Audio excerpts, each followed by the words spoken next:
Why are you and the guild striking? And what have the past few months been like for you?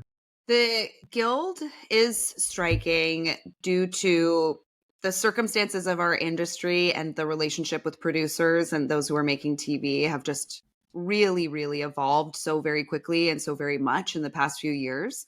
And the contract that the union of actors has with those powers that be is up for renegotiation every couple of years. And we are much overdue to make some changes. The first time there was like sort of in the past 10 years that I've been here, there were rumblings of a strike around 2020. And then some other things kind of took the spotlight over that. So both SAG and the WGA were like, why don't we strike later? And that means that we had to have a few more years of a dated contract. Hmm. And so now time is really, really up. And what's stressful about it is that we are negotiating with the most powerful powers that be about just fair wages and fair and safe circumstances on set. A lot of the contracts that we work under now in different areas of television and film and video game voiceovers in general, are structured around like the old sort of like Cheers and like Friends system, and just television doesn't work that way anymore. Yeah. And now we have streamers, and now we have robots, and there's just all these things that are happening.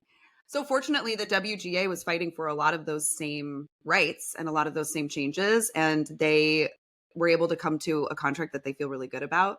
And I am personally hoping that we are like shortly behind them. Unfortunately, it does seem like there's still a lot of friction, and I know AI with background actors, AI with all actors is a big part of it. And that's something that the WGA didn't necessarily have to fight that fight for us. And then to answer the second part of your question, it has been very hard. It's been very discouraging. It has a very sad negative effect on the entire city. I think when people are watching about the writers and actors strike on the news, there might be this cliche of like, well, go shut up and go make us TV. Like, you guys get paid to play pretend and you get paid to tell little stories. Like, what are you complaining about? And if you have that opinion, whatever, more power to you. However, I think what people don't think about is the entire trickle down industry. The people who I know in my life who are most affected by the strike are hair and makeup people, are Yeah. people who work in catering, are people who work in security and valet parking, are people who work in transportation. It's like there are hundreds of thousands of people who are employed by television being in production, and they are completely out of work. And with especially when both unions were striking, it was like there wasn't even production on the horizon. And then it trickles into the entire economy here. We're like, I like wasn't getting my hair colored. I like wasn't like doing and if I finally did, I was like, you know what, Taylor, you got to figure out these routes. And I went, and the person who colors my hair was like, this summer's been really hard for me. And Hmm. and I just work at a salon. But I Yeah. took for granted how many of my clients were actors and writers who can't afford to come in to come get their hair done.